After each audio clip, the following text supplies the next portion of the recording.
చూపు, ఒకరిది మాట ఒకరిది భావం, ఇరువురి కదలిక కదిపిన కథ ఇది ప్రేమ ప్రేమ.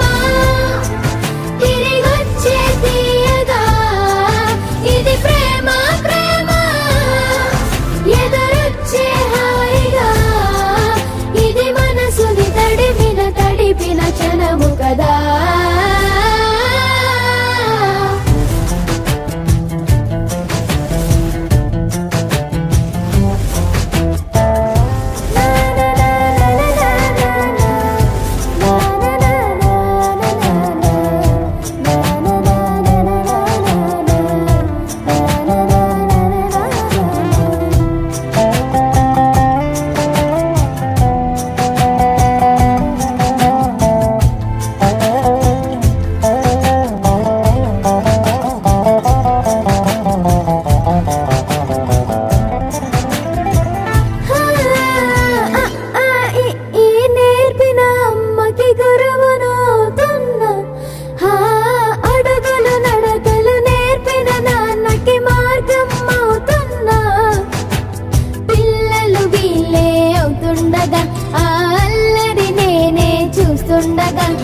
కన్నులతో నేను చిన్నోడిలా కలగలిసిన ఎగసిన బిగిసిన